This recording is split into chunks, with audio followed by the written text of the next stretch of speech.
رب العالمين والصلاة والسلام على خاتم النبيين أما بعد فأعوذ بالله من الشيطان الرجيم بسم الله الرحمن الرحيم الصلاة والسلام عليك يا رسول الله مل کے درود پاک پڑھیں انشاءاللہ عز و جل اس کی برکتیں نصیب ہوں گی الصلاة والسلام عليك يا رسول الله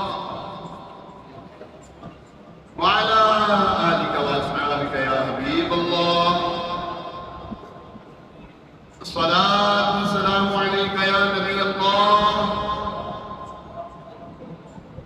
وعلى آلك وأصحابك يا نور الله نويت سنة الاعتقاد نبی پاک صاحب نوبات صلی اللہ علیہ وسلم پر درود و سلام پڑھنے کے بے شمار فضائل ہیں یہاں پر ایک حضور علیہ السلام کی شان میں جو درود پاک پڑھنے کی فضیلت ہے وہ انشاءاللہ تبارک تعالیٰ آپ کے خدمت پیش کرتا ہوں فرمایا من صلی علیہ یوم الجمعہ کانت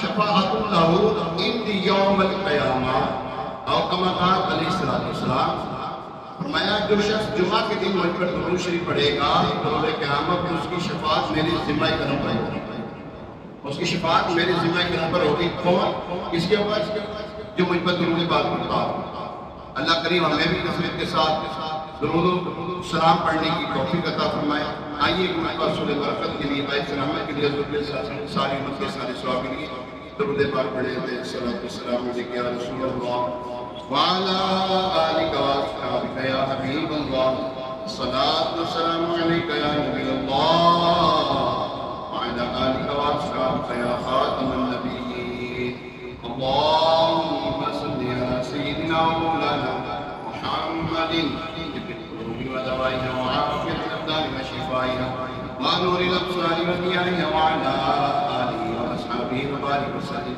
صلاة وسلام عليك يا سيدي یا سیدی یا مکی یا مدنی یا عربی یا برشی یا عشقی یا مقدم یا رسول اللہ آج جمعہ المبارک ہے اور 27 ستمبر ہے 2024 بمطابق 22 ربیع الاول 22 ربیع الاول شریف 1446 ہجری جمعۃ المبارک کا بڑا پیارا دن ہے سورج چھپا ہوا ہے اور اندھیرے نے ڈیرے ڈالے ہوئے ہیں ٹھنڈی ٹھنڈی ہوا چل رہی ہے موسم تبدیل ہو رہا ہے پیارا پیارا مہینہ ہے ربیع الاول کا ایسی موسم بہار رہی ہے اللہ کریم ہمیں جمعۃ المبارک کی برکت اس بیٹھنے کی توفیق عطا فرمائے اور جمعہ کے روز جہنم کی آگ کو نہیں سلگایا جاتا ہے جمعہ کے روز مرنے والے کے سوالات میں آسانی ہوتی ہے اور ہر گھڑی میں اللہ تعالیٰ جمعہ کے روز ہر گھڑی میں 6 لاکھ گناہگاروں کو جہنم سے آزادی کی قربانی جاری کرتا ہے اللہ کریم سے دعا ہے کہ جتنا اب تک جتنوں کو بخش چکا ہے اور ہمارا اس میں شمار نہیں تو اللہ کریم ان بخشے وہ بخش کے ہمیں بخش دے ہمارے ماں باپ کو بخش دے ہمارے بہن بھائی کو بخش دے ہماری اولاد کو بخش دے ہم سے محبت رکھنے والے مسلمانوں کو اللہ کریم بخشش کے پروانی جاری فرمائے آمین بجائے نبی کریم علیہ السلام اللہ پاک کے حبیب لبیب قصہ دلوں کے طبیب صلی اللہ تعالیٰ علیہ وسلم کو اللہ کریم نے جو شانیں عطا کی ہیں ان کا احاطہ ان کو باؤنڈری بنانا انسان کے بس کے کام ہے اور کوئی بھی ان کی شان کو بیان نہیں کر سکتا پھر بتائیے کہ کیسے تک میں نے جناب آج حضور علیہ السلام کی شان پوری بیان کر دیا اچھا پہلے بابا چھٹیاں کرتے ہیں نہ کریں اللہ تعالی دیر پڑھتے ہیں دوری پا کے بیٹھے اچھا حضور علیہ السلام کی شان جو ہے نا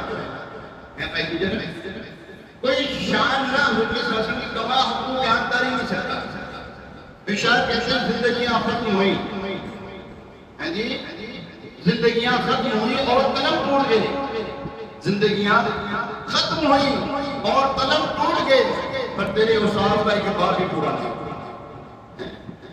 ہزار بار بشوئی تاہم سا مشک غلام، میں اپنے منہ کو، میں اپنی زبان کو، اپنے منہ کو مشک غلام سے بھی کہوں نا. کمال حضور علیہ السلام کا نام لینا کمال بے ادبی.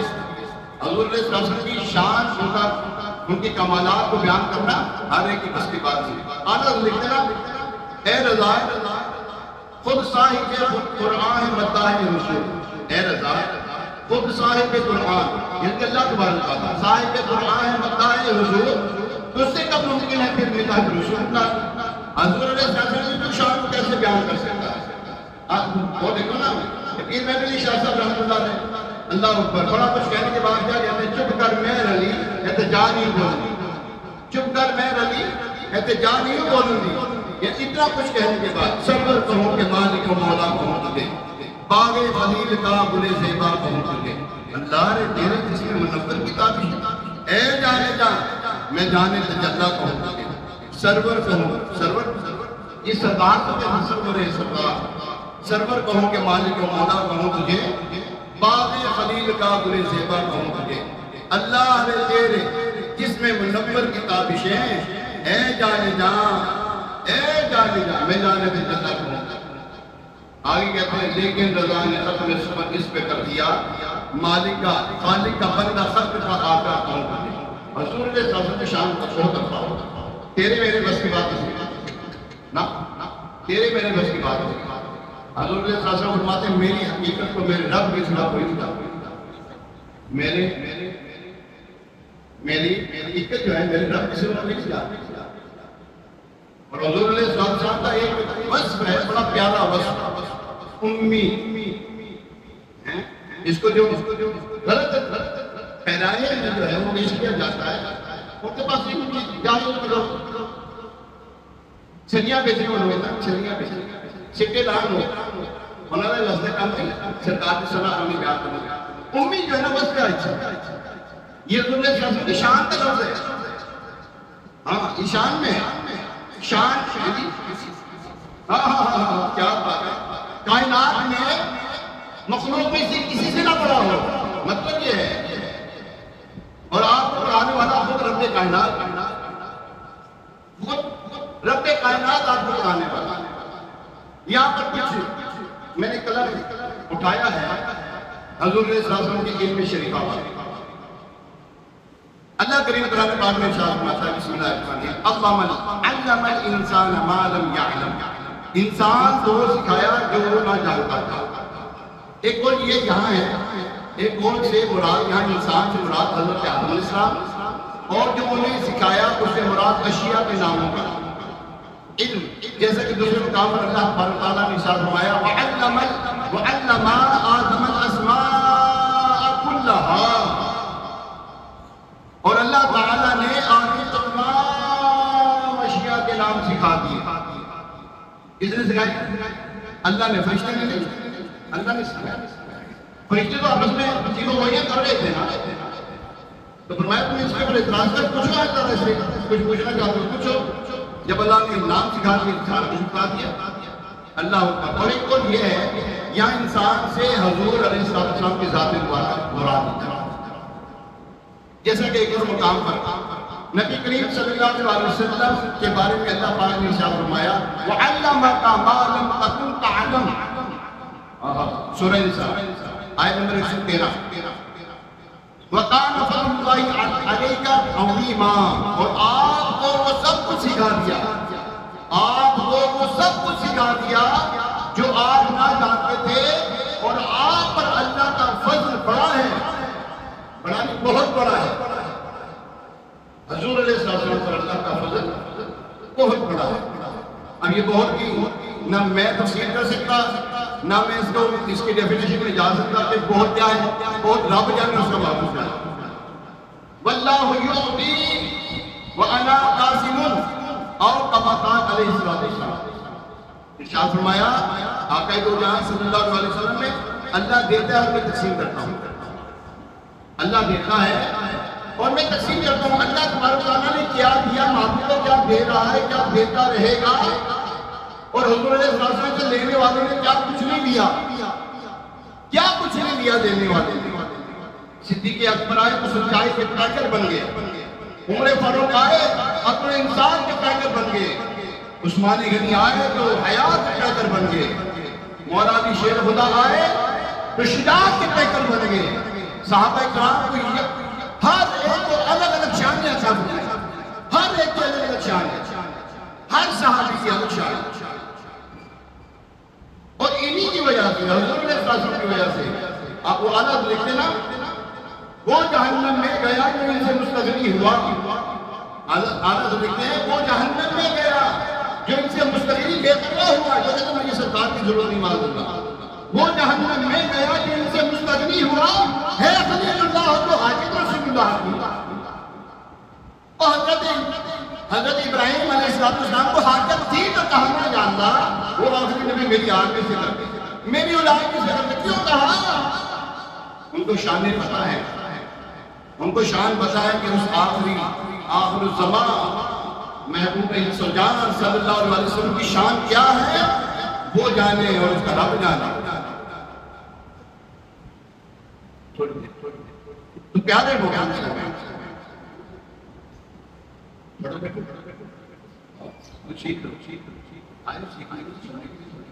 دیکھو اللہ تبارک تعالیٰ جل وعلا نے سکھا دیا وہ جو نہ جانتے تھے. مراد سب کچھ ہے. اس سے مراد کیا ہے؟ وہ جو کچھ نہ جانتے تھے.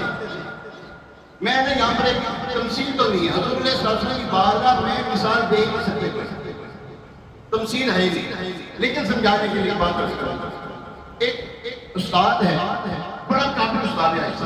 بڑے قابل استاد بڑے ڈنکے اس کے بڑے شہرے اس کے پڑھائی کے بڑے شہرے بلکہ وہ کہتے ہیں جناب ان پڑھ دے دے میں پڑھا لکھا کے کرنے میں تو لوگ دے دیں. ان کی اتنا قابل ہوتے لوگ. اب یہ جو قابل لوگ ہوتے ہیں ان کو اپنے پر مان ہوتا ہے. ان کو سکھایا کس نے؟ ان کے استاد نے. ان کو استاد نے. اس کو کس نے سکھایا؟ اس کے استاد نے. اس کو کس نے سکھایا؟ اس کے استاد نے. یہ استاد در استاد در استاد در استاد شاگرد ہوتے گئے. اللہ کریم جل وعلا نے اپنے محبوب اسلام پر یہ بھی احسان کیا. استاد کا احسان بہت بڑا ہے. استاد کا احسان ایسے بہت بڑا ہوتا ہے. مولا علی شیر خدا کرم اللہ تعالیٰ وجل کریم فرماتے ہیں نا جس نے مجھے ایک گھر پڑھا دیا وہ میرا استاد ہے. اب وہ چاہے کہ میرے ساتھ کرے ہو مجھے بیچ ڈالے. اتنا بڑا احسان ہے. اللہ تبارک تعالیٰ نے اپنے محبوب اسلام پر یہ بھی احسان نہیں ہوئے. یہ بھی احسان نہیں کسی کا رکھنے کا. ایسے تو فی زمانے پہلے کی ماؤں کی تو شانیں بڑی غالبی اپنی ہیں. اللہ تعالیٰ کی والدہ ان کی والدین سنت کے مطابق شریعت کے مطابق اپنی اولاد کی تربیت کرتے ہیں. اللہ کریم ایسی ماؤں کی سلامت رکھتا ہے. ہاں یاد رکھیں جب شریعت کی پابند ہو ماں شریعت کا پابند ہو باپ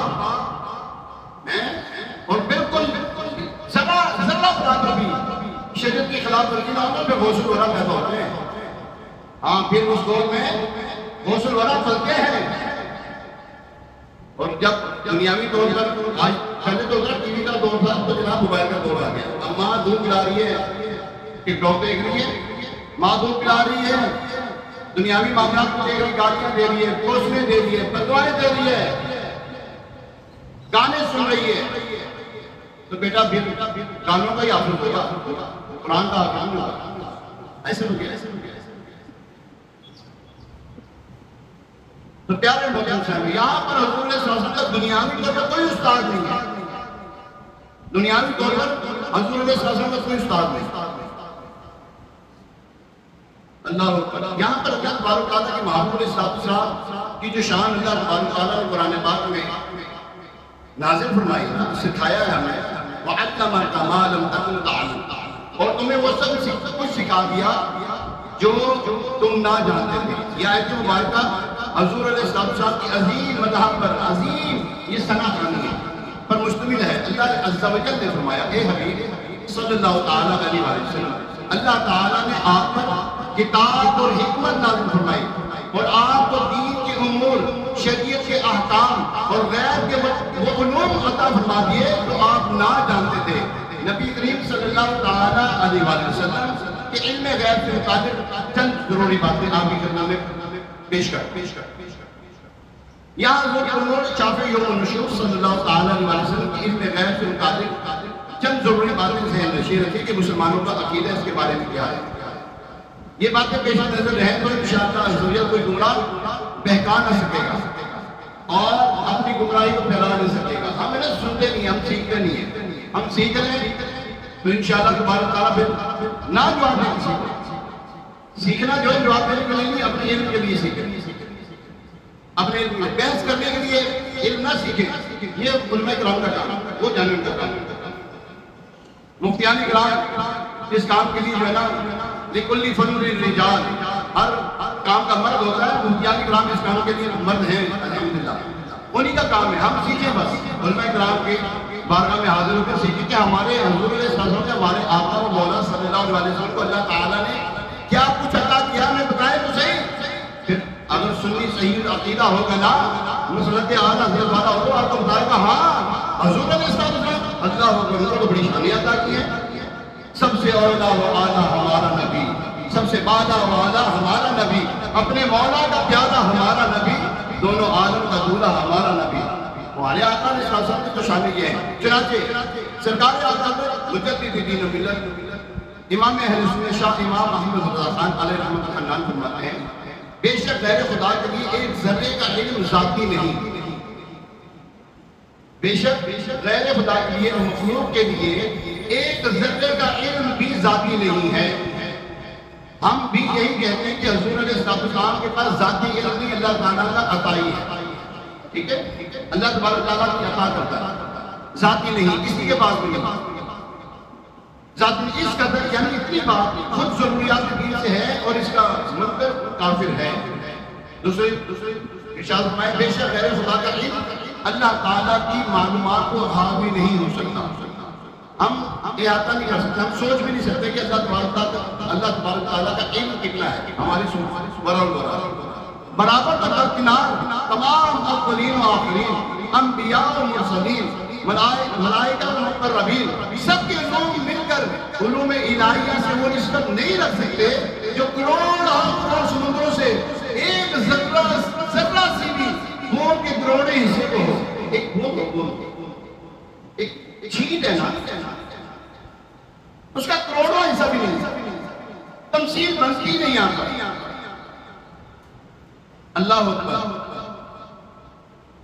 اور وہ تمام سمندر اور یہ بون کا کروڑا حصہ دونوں متناہی ہیں، یعنی ان کی ایک انتہا ہے اور متناہی کو متناہی سے نسبت ضرور ہے، جبکہ اللہ تعالیٰ کے علوم وہ غیر متناہی در غیر متناہی در غیر متناہی، یعنی ان کی کوئی انتہا ہے ہی نہیں۔ اور مخلوق کے علم اور مخلوق کے علوم اگرچہ عرش و فرش، مشرق و مغرب، روز اول روز آخر جملہ کائنات کو محیط ہو جائیں، پھر بھی متناہی ہیں کہ عرش و فرش دو حدیں ہیں، روز اول روز آخر دو حدیں ہیں، اور جو کچھ دو حدوں کے اندر ہے وہ سب متناہی ہے۔ پیارے محبوب یاد رکھیں اللہ تبارک تعالیٰ نے یہاں پر فرمایا ما لم تکن تعلم، میں وہ سب کچھ داخل ہے جو آپ صلی اللہ علیہ وسلم نہیں جانتے۔ بہت مختصر قسم کی تفاصیل ہے جن سے آپ اس سے استفادہ حاصل کر سکتے ہیں۔ یاد رکھیں پیارے محترم صاحب بھائی، آگے اللہ نے فرمایا نا وَقَانَ فَضْلُ اللَّهِ عَلَيْكَ عَظِيمًا، اور آپ پر اللہ کا فضل بہت بڑا ہے۔ امام فخر الدین رازی رحمۃ اللہ تعالیٰ علیہ فرماتے ہیں اللہ تعالیٰ نے پوری مخلوق کو جو علم عطا فرمایا اس کے بارے میں ارشاد فرمایا اور اے لوگوں تمہیں بہت تھوڑا علم دیا گیا، اور اے لوگوں تمہیں بہت تھوڑا علم دیا گیا ہے۔ اسی طرح پوری دنیا کے بارے میں ارشاد فرمایا ترجمہ قرآن آسان ترجمہ قرآن کنز العرفان، اے حبیب صلی اللہ علیہ وسلم تم فرما دو کہ دنیا کا ساز و سماج تھوڑا سا، تو جس کے سامنے پوری دنیا کا علم اور خود ساری دنیا قلیل ہے، وہ جس کے علم کو عظیم فرما دیا گیا، اس کی عظمت کا اندازہ کون لگا سکتا ہے؟ اور جس کو اللہ پاک مخلوق کے مطابق سب کچھ سکھا دے، اس کی شان کا عالم کیا ہوگا؟ دنیاوی طور پر کچھ لوگ جمع تفریق میں بڑے ماہر ہوتے ہیں، کوئی کسی کام میں، کوئی کسی سبجیکٹ میں، کوئی کسی ہنر میں اس کو مہارت حاصل ہوتی ہے، کسی کو زبان میں مہارت حاصل ہوتی ہے۔ جو ان لوگوں کے استاد ہوتے ہیں ان کو ان کے شاگردوں سے زیادہ علم دیا گیا ہوتا ہے، استاد پھر استاد ہوتا ہے، وہ پھر بھی سب کچھ ہی تو نہیں سکھاتے۔ اب یہ جو استاد ہوتے ہیں سب کچھ نہیں سکھاتے، استاد کچھ نہ کچھ ہم سے بول رہا تھا، سب کچھ نہیں سکھاتے، پھر بھی اپنے پاس ہوتا ہے۔ اللہ کریم نے محمود علیہ السلام کو سب کچھ نہیں، بہت کچھ عطا فرمایا، بہت کچھ عطا فرمایا۔ اللہ تبارک تعالیٰ اپنے محمد علیہ السلام کی شان میں ارشاد فرما رہا ہے، ترجمہ قرآن کا ظلمان شریف، اور بے شک انہوں نے اسے روشن کنارے پر دیکھا اور یہ نبی غیب بتانے میں بخیل نہیں، اور یہ نبی غیب بتانے میں بخیل نہیں۔ تفسیر سراج الجنان میں ہے، اور یقیناً بے شک انہوں نے اسے روشن کنارے پہ دیکھا تو مطلب کیا، یعنی نبی کریم صلی اللہ علیہ وسلم نے سورج کے طلوع ہونے کی جگہ پر حضرت جبریل علیہ السلام کو ان کی اصلی صورت میں دیکھا، اور آگے جو فرمایا اور یہ نبی غیب بتانے پر ہرگز بخیل نہیں۔ ابو محمد حسین بن مسعود بغوی رحمۃ اللہ تعالی اس آیت مبارکہ کی تفسیر میں فرماتے ہیں، یعنی میرے حبیب صلی اللہ تعالیٰ علیہ وسلم کو غیب کا علم آتا ہے، وہ تمہیں بتانے میں بخیل نہیں، بخل نہیں فرماتے، بخل نہیں فرماتے، بلکہ تم کو بھی اس کا علم دیتے ہیں۔ ابو سعید عبداللہ بن عمر بیضاوی علیہ رحمۃ اللہ کبیر اس آیت مبارکہ کی تفسیر میں فرماتے ہیں، نبی کریم صلی اللہ تعالیٰ علیہ وسلم کو جو غیب کی باتیں بتائی جاتی ہیں انہیں بتانے میں وہ بخل نہیں کرتے۔ اس سے معلوم ہوا تاجدار رسالت صلی اللہ علیہ وسلم کو اللہ تعالیٰ نے غیب کا علم عطا فرمایا۔ کس کا علم عطا فرمایا؟ اونچی بولو ذرا، غیب کا علم عطا فرمایا۔ کنفرم ہوگی بات؟ کوئی آپ کو یاد کرے، آپ جواب دے سکیں گے کہ یار قرآن میں تو لکھا دیتا ہے، باقی باتیں پوچھنی تو دارالفتا اہل سنت چلے جاؤ، باقی باتیں پوچھنی تو مفتیان اہل سنت کے پاس چلے جاؤ، انشاءاللہ وہ آپ کی شرفی کریں گے۔ اگر آپ کو پریشانی ہو نا، یہ قریبی ہے داتا صاحب رحمۃ اللہ علیہ، ٹھیک ہے، اس کے قریبی دعوت اسلامی کا ادارہ ہے مکتبۃ المدینہ، ٹھیک ہے، اس مکتبۃ المدینہ کی بلڈنگ میں ہے دارالفتا اہل سنت۔ کیا ہے جی؟ وہ جی بولو گا، ہاں دارالفتا اہل سنت، وہاں پہ مفتیان کرام ماشاءاللہ تشریف فرما ہوتے ہیں۔ کوئی مسئلہ ہونا، آپ کو دنیاوی طور پہ مسئلہ ہے، دینی طور پہ مسئلہ ہے، کاروباری طور پہ مسئلہ ہے، گھریلو مسئلہ ہے، چلے جائیں اپنے کاروبار کو سکین کرنے چلے جائیں، میرا کاروبار اس طرح کر رہا ہوں، ٹھیک ہے یا نہیں ٹھیک ہے، چلے جائیں پتہ کر لیں۔ اس قسم کے مسئلے میں اگر آپ کو کام کریں کہ جناب حضور صلی اللہ علیہ وسلم کو یہ دیا گیا، یہ نہیں دیا گیا، یہ علم ہے، یہ علم نہیں ہے، بھائی ہمیں نہیں معلوم، آپ مفتی صاحب کے پاس آتے ہیں، وہ آپ کو جواب دیں، ٹھیک ہے، اپنے پلے نہ پاؤ، اپنے گلے میں ڈھول نہیں ڈالنا، ٹھیک ہے، یہ اگر پہلے میں نہیں کرنا ہے اور تو پہلے میں گلے نہیں کرنا پھر اور تم دسیا گیا یہ بار بار دسیے تم یہ گلے ڈھول کا یہ نہیں کرنا ہے، ہاں پھر خوب جانا ہے، ٹھیک ہے، وہاں پہ چلنا۔ میری گفتگو یہاں پر میں نے سوچا تھا کہ 25 منٹ میں ختم کروں گا، 5 منٹ نماز کے بارے میں نے پچھلی دفعہ عرض کیا تھا، انشاءاللہ نماز کے شرائط، فرائض اور واجبات کے بارے میں انشاءاللہ آپ سے کچھ معلومات پیش کریں گے۔ صلو علی الحبیب صلی اللہ تعالی علی محمد وعلی آلہ واصحابہ وسلم۔ پیارے محترم، مسلمانوں کے باندھا ہوا فرض نماز، ٹھیک ہے، 5 وقت کی نماز فرض ہے مسلمان، ہر آپ کے بالغ مرد اور نماز پڑھنا۔ آج اس کے اوپر فرض ہے جو صاحب استطاعت ہے، جس کے بعد معلوم دولت ہے، چلنے پھرنے میں کوئی پریشانی نہیں ہے، جا سکتا ہے، وہاں پہ ذات راہ پاس ہونا چاہیے۔ نماز جو ہے ذات راہ کی محتاج نہیں ہے، نماز آپ ہر حال میں پڑھ سکتے ہیں، ہر حال میں پڑھیں گے، ٹھیک ہے، کھڑے ہو کے نہیں پڑھ سکتے، کیا کریں گے؟ مفتیان کرام سے پوچھ کے بیٹھ کے پڑھ لیں گے، اگر بیٹھ کے نہیں پڑھ سکتے کیا کریں گے؟ مفتیان کرام سے پوچھ کے پھر اور مزید جو ڈیفینیشن اس کی وہ پوچھیں گے۔ اچھا، نماز کی 6 شرائط، نماز کی کتنی شرائط ہے جی؟ وہ جی بولے ذرا، 6 شرائط۔ نمبر 1 طہارت، ایک ورڈ ہے تساؤلت، تساؤلت، سین الف واو نون تا، کیا بولا؟ تساؤلت، وہ جی بولے ذرا، تصابنت، آپ اس کو اس مجمع کو آپ تھوڑا دور کر پڑھیں گے نا، طہارت، سین ستر عورت، الف استقبال قبلہ، واو وقت، نون نیت، تا تکبیر تحریم. سمجھ لگی؟ دوبارہ ریپیٹ کر رہے ہو، آپ نے میرے ساتھ کر لی. سب سے پہلی شرط کیا ہے؟ طہارت، اونچی بولے گا. دوسری ستر عورت، اونچی بولے. میں بار بار کہتا ہوں. دوسری کیا ہے؟ تیسری استقبال قبلہ.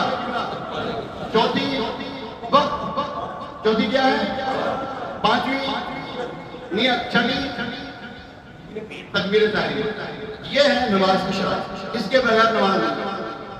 اس کی ڈیفینیشن جو ہے اگر میں پیش کرنے لگا تو ٹائم گزر جائے. مختصر میں آپ کو سب سے پہلی چاہت نمازی کا بدن کپڑے جس جگہ پہ نماز پڑھنے لگا وہ جگہ کا پاک ہونا یہ شرط ہے. ٹھیک ہے، یہ شرط. دوسرا کیا ہے؟ ستر عورت. مرد کے لیے ناف سے لے کر گھٹنوں سمیت، ناف سے لے کر گھٹنوں سمیت اتنا حصہ چھپانا کیا ہے؟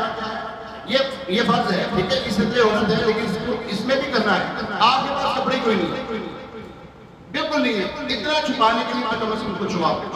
ٹھیک ہے. تیسرا کیا ہے؟ استقبال قبلہ. قبلے کی صرف معلوم ہونی چاہیے. مختصر آپ ایسی جگہ پہ جہاں پر نہ اللہ نہ بندے نظام، جنگل بیابان، صحرا میں آپ کو پتہ ہی نہ کرے یار قبلہ صرف ہے کدھر. یہاں پر عموماً کسی کے گھر میں چلے ہم کو بھی نہیں پتا ہوتا.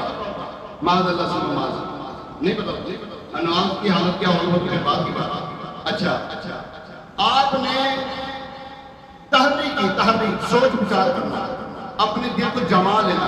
آپ نے سوچا یہ تھا قبلہ، آپ نے سوچا یہ ہے قبلہ تھا یہ، لیکن آپ نے تحریک کرنے کے بعد طے کر لیا یہ قبلہ ہے تو آپ یہاں پر منہ کر کے نماز پڑھیں گے. یہ تحریک استقبال قبلہ، قبلے کی صرف معلوم ہونا ضروری شرط ہے. اچھا آگے کیا؟ وقت. جو نماز پڑھنے لگے اس کا وقت ہونا ضروری ہے. اس کا وقت شرط ہے. یہاں پر چونکہ تاجر برادری آتے ہیں، ایسا دوسرے شہر سے آتے ہیں. میرے پاس آئے نظام مشتاق مسجد جہاں پر ہوتا میں، میرے پاس کہنے لگے اصل ہو رہی ہے، مثال دے رہا ہوں 4 بجے اس کا ٹائم ہو رہا ہے. 4 بجنے میں 10 منٹ تھے. اس نے کہا میں نماز پڑھ لوں. میں کہا نہیں. کہنے لگے 10 منٹ تو رہ گئے. میں کہا 10 منٹ رہ گئے کیا مطلب یہ ہے ابھی ٹائم شروع نہیں ہوا، شرط پوری نہیں ہو رہی. کہنے لگے میں سفر میں ہوں، میں نے پھر چلا جانا. میں کہا جو مرضی کریں، نماز کے لیے شرط کا ہونا ضروری ہے. جو نماز مطلوبہ پڑھنے لگے، جو مطلوبہ نماز پڑھنے لگے، اثر بھی پڑھنے لگے ہیں، اس کا وقت ہونا، اس وقت میں نماز ادا کرنا شرط ہے. آگے کیا ہے؟ وقت کے بعد کیا ہے؟ نیت. آپ نے نیت کی. دل کے ارادے کا نام کیا ہے؟ زبان سے کہہ لیں گے تو بہتر ہے. دل کے ارادے کا نام ہے نیت. زبان سے کہہ لیں گے بہتر ہے. آگے کیا ہے؟ استقبال قبلہ ہو گیا، نیت ہو گئی. اب ہے تکبیر تحریم. تکبیر تحریم جو ہے یہ شرائط میں سے بھی ہے، فرائض میں سے بھی. نماز کی شرائط سے بھی ہے، متصل ہے فرائض کے ساتھ. تکبیر تحریم اللہ اکبر. ٹھیک ہے، اللہ اکبر کہنا یہ اللہ اکبر. تکبیر تحریمہ کیا ہے؟ تکبیر تحریمہ کیا ہے؟ شرط کیا ہے؟ اچھا اس کے اندر لفظ جو ہے نا اللہ اکبر، اللہ اکبر جو ہے یہ واجب ہے. ٹھیک ہے، یہ ہے نماز کی شرائط. انشاءاللہ اگلے جمعے نماز کی فرائض پیش کریں گے. اگر آپ جلدی آئے ہوتے ہیں جلدی شروع کرتے رہیے گا. ٹھیک ہے، یہ نماز کو سیکھنا چاہیے. الحمدللہ دعوت اسلامی کی مدد کا ہم نے سفر کرتے ہیں، ایک شہر سے دوسرے، ایک گاؤں سے دوسرے، کریا ملک سفر کرتے ہیں. آپ ایک سفر کرتے ہیں. اگر آپ تاجر ہیں، آپ کہتے ہیں یار میں دوسرے ملک جانا چاہتا ہوں دعوت اسلامی کے ساتھ کابل میں، ویسے بھی تو جانا ہے، میں کابل میں سفر کرنا چاہتا ہوں تو آئے. دعوت اسلامی کا جو مدنی مرکز ہے یہاں پر کہاں پر ہے؟ جوہر ٹاؤن. کہاں پر ہے؟ داتا صاحب بھی یہاں پر بھی جا سکتے ہیں، لیکن جوہر ٹاؤن ہمارا لاہور کا مدنی مرکز ہے. آپ وہاں پہ جائیں، وہاں پہ جا کر رہنمائی جہاں میں مدنی کابل میں سفر کرنا چاہتا ہوں میری رہنمائی پر میں بالکل نہیں. ہر ہفتے کو مدنی مذاکرہ ہوتا ہے، ہر ہفتے کو مدنی مذاکرہ بہت ہی بہترین معلومات میں مشتمل. آج کی امیر رسول کی زندگی کا نچوڑ، ایک ولی کامل مجدد دورہ اور سے وقت جو ہے نا وہ ان کی زندگی کا نچوڑ ہے. سیکھ رہے ہیں، ہر ہفتے کو ہوتا ہے. سیکھیں گے انشاءاللہ. مدنی مذاکرہ میں کچھ شرکت کریں گے. آپ کو ایک بہت بڑا ارینج کریں، اپنے دوست یاروں کو اکٹھا کریں، اپنے رشتہ داروں کو اکٹھا کریں، ان کو اکٹھا کر کے مسجد داخلہ دکھا دیں۔ ہے تو مشکل بات؟ اللہ کریم ہمیں ان باتوں پر عمل پیرا ہونے کی توفیق عطا فرمائے۔ آمین بجاہ نبی الامین علیہ الصلوۃ والسلام۔ ابھی اذان ہوگی، اس اذان کا جواب ہے اور اس میں انگوٹھی بھی چومیں گے انشاءاللہ۔